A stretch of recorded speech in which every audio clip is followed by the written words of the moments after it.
கடவுளுடன் காலை வணக்கம். புனித யோவான் எழுதின நற்செய்தி 7ஆம் அதிகாரம் 40 முதல் 53 வரை உள்ள இறைவார்த்தைகள்.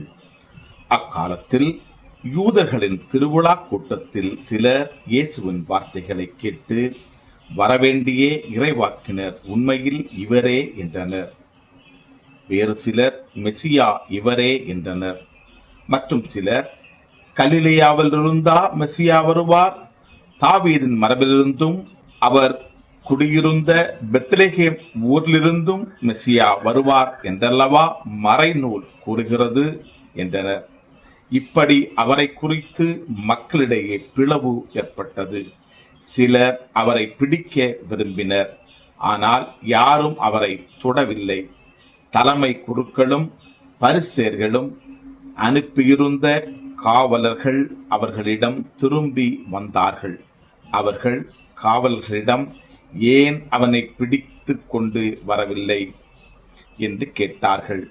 காவலர் மறுமொழியாக, அவரைப் போல எவரும் என்றுமே பேசியதில்லை என்றனர். பரிசேயர் அவர்களை பார்த்து, நீங்களும் ஏமாந்து போனீர்களோ? தலைவர்களிலாவது பரிசேயர்களிலாவது அவனை நம்புவோர் யாராவது உண்டா? இம்மக்கள் கூட்டத்திற்கு திருச்சட்டம் தெரியாது, இவர்கள் சபிக்கப்பட்டவர்கள் என்றனர்.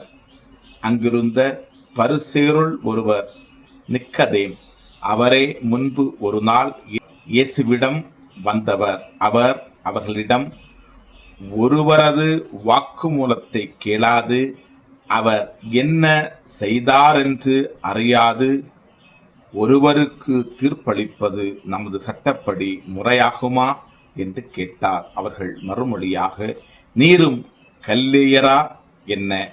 மறைநூலை துருவி ஆராய்ந்து பாரும், அப்போது கலிலேயாவிலிருந்து இறைவாக்கினர் யாரும் தோன்றுவதில்லை என்பதை அறிந்து கொள்வீர் என்றார்கள். அவர்கள் ஒவ்வொருவரும் அவரவர் வீட்டுக்கு சென்றார்கள். கிறிஸ்துவின் நற்செய்தி.